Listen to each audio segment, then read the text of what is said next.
of several ecosystems in India like mobile telephony, digital certificates, digital wallets. He has supported the standardization and policy initiatives for telecom, IT, transport, and urban development. His visionary approach led Sensorize to pioneer a new business model for IoT M2M service providers, winning several awards in the journey. Over to you, Sharad. Thank you, Mr. Dua. I hope I am audible and my screen is visible to you. Yeah, it's okay. Please. Thank you. And thank you, Sashi and Bharat Exhibitions for bringing the 7th edition. And good afternoon to the very distinguished speaker panel here. I think we are a bit behind, so I will get straight into the discussion. I would like to say I'm not selling anything.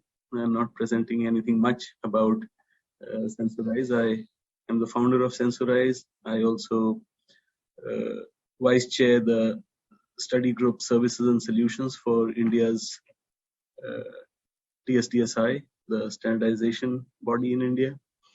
And my subject is on securing smart cities with emphasis on standards-driven approaches and best practices. So without much ado, I'll get straight into the subject. Securing smart cities and having them standards-based, having them interoperable, and having a platforms-based architecture is what I'm going to talk about. In that, as you can see, there are a few bullet points here, most of which will essentially concern the smart city administrators and practitioners who may have experienced some of these difficulties and challenges. But just before that, a few slides that could help lead into this conversation more easily. Let me see if we all know that technology is evolving very rapidly. New business models are arriving. Everything is becoming smart. And smart cities is the point at which they are embraced. Smart cities is the point at which citizens get to benefit or be threatened by these advances. You'd also notice that so far we were galloping along the mobile highway with people getting connected. And as you can see, the number of connected peoples is going to be overtaken, I guess, a bit more shortly than it's shown on the slide 2030, but we will get more devices and more machines that will talk to each other. Some of these things raise the big issue about trust. And everything is internet connected. The perimeter of what used to be an organization or an enterprise and what used to be a security parameter have virtually vanished. And as a result, there is a need for a much higher degree of security than has ever been experienced before.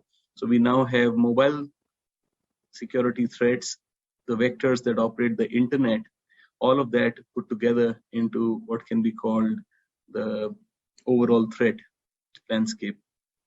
And actually speaking, with smart cities, as was brought out by several speakers, Prasunji spoke about it, I think, and so did Sumitji, but I could be missing a few things here in what was spoken in the last few speakers. Important thing is that the national digital infrastructure is being created under smart cities.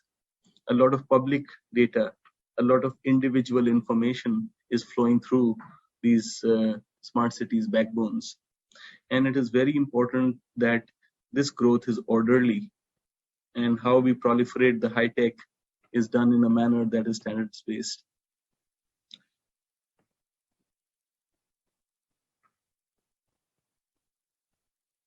Sorry, there was some trouble with transition of the slide. And I would like to point out that the Bureau of Indian Standards is working through various bodies and working with various panels to ensure that the Indian industry, governments, and smart city practitioners have a standardized reference architecture. Very recently, they have released the ICT standards and the IoT standards with both the reference architectures that are now finalized and released. And it is very important to point out that for people who make solutions and for people who buy solutions, the approach that ensures standards-based deployments and interoperability is actually very critical, because if we have 100 smart cities and each of the 100 smart cities have their own formats, templates, interfaces, then an overall national governance system will never emerge, and an overall security schema will never stabilize. Aside from ICT, as we all know, there are a lot of machines that are talking to each other. People use mobile phones for applications. Mobile phones give way to many mobile connected devices such as vehicle tracking devices, etc., that have further connectivity requirements. And as such, there is a very large and growing data pool which is coming from shared devices, which is coming from shared public information, and so on and so forth. It needs to be architected in a manner that this information is protected, it's interoperable, it can be shared, and it can be shared without security breaches.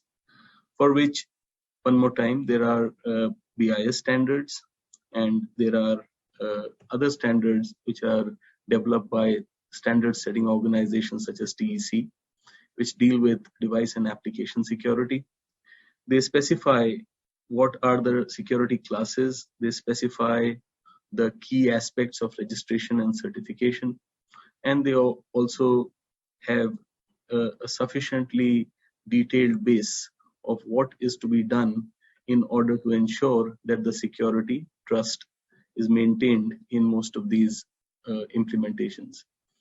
So as you all probably know, that security and trust are rested on multiple dimensions, of course, but often it is said that the security triad of CIA and then non-repudiation more or less fulfills the major security requirements.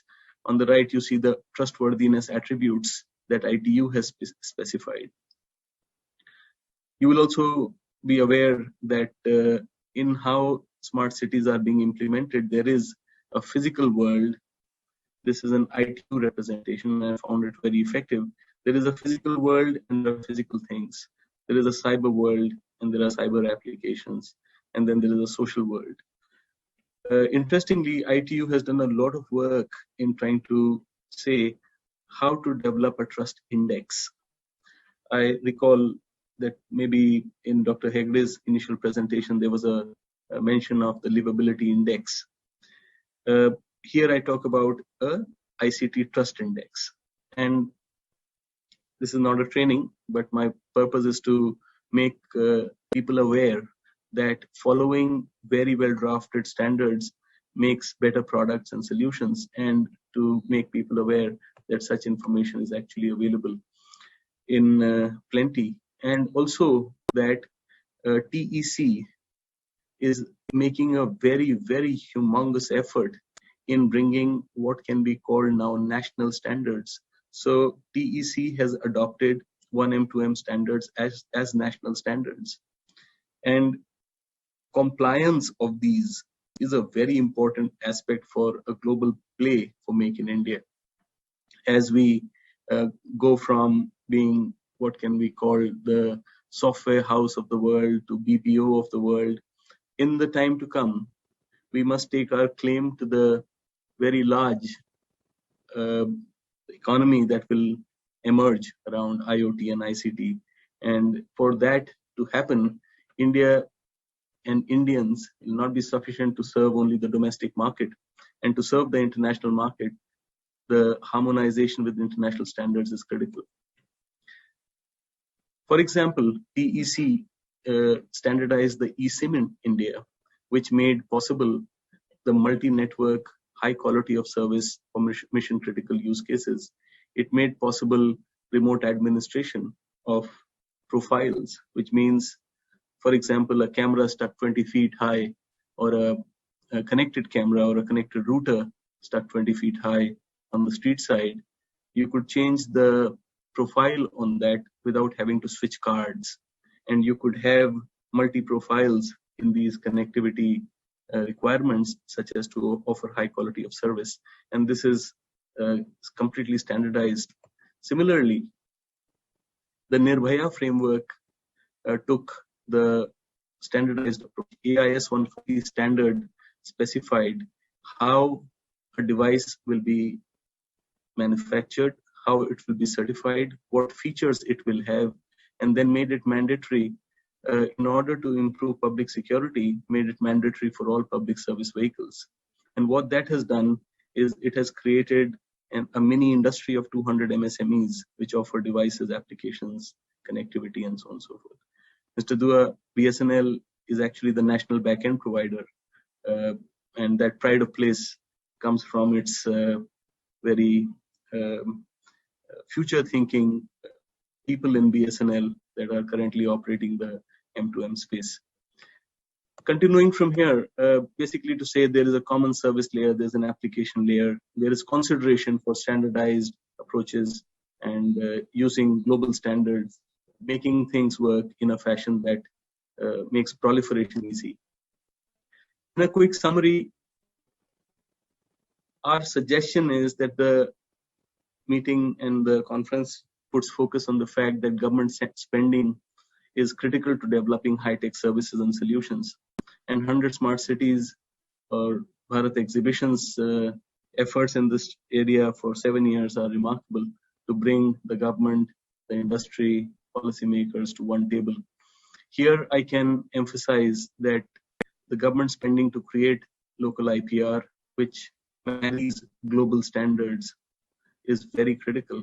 And the SDOs in India are working very hard to help create global standards, help bring global standards, which will benefit the Indian ecosystem of solutions. And smart cities is a very, very important area. It must follow the ICT specifications that are being written in BIS. It must follow the national standards that are being adopted by TEC, because doing so will provide, number one, interoperable, a reliable set of services and solutions, but also it will give a huge impetus to Make in India, Digital India, and Startup India, with the provisions that have been created for preferred market access and production-linked incentives. It's also very important to develop local certification capabilities. And of course, with conferences such as this, to have a good understanding of how the government, the smart cities, the enterprises, the academia can work together. Thank you very much, Sashi and Vinodji. Back to you. Thank you, Sharadji. Sharadji has highlighted on a couple of very challenging aspects in the smart city deployments, particularly with the deployment